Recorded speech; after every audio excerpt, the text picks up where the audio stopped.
It surely has. I hope we can do this again next summer. Can we? Why, Betty, that depends. Maybe your mother would rather do something else next summer. Oh, no. I've enjoyed this as much as anybody. There's something so relaxing about being out like this. Well, let's finish relaxing and touch it all off with a marshmallow. What do you say, Mom? You hold these and I'll see if I can get the fire going. Boy, just look at those stars. You almost feel as if you could touch them. Do you suppose we ever will? Will what? Oh, reach the planet, the moon, space travel. No doubt about it. Oh, maybe it'd be a long time before we reach the planets. They're pretty far away. But a space station first, and from there, on out to the moon. That's on the way, and maybe quicker than we think. Why, Dad, you're the last person on Earth I'd expect to believe that. Well, Why, Betty, your father's not entirely lacking in imagination. That's what I mean. Imagination, science fiction stuff. Dad's always been one for the facts. Well, I know one thing. If they do build a space station in my lifetime, or send a ship to the moon, I'm going to be ready to go. I'm going to have my name on the waiting list. are you? Gonna go? Sure. No. I mean, are you going to be ready? I don't see why not.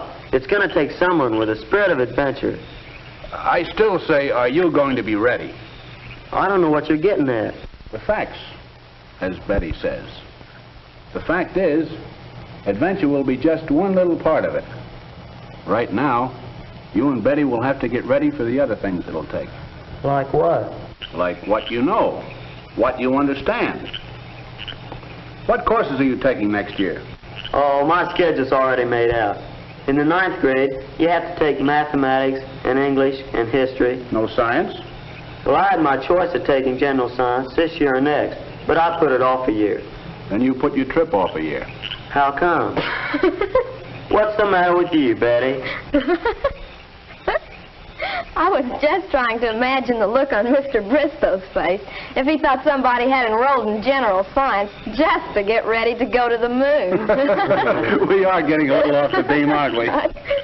But only because we were talking about the moon. I could give you some down-to-earth reasons why I'd study science if I were the age of you two. Uh-oh, here it comes. The facts. Go on, Dad. You were saying?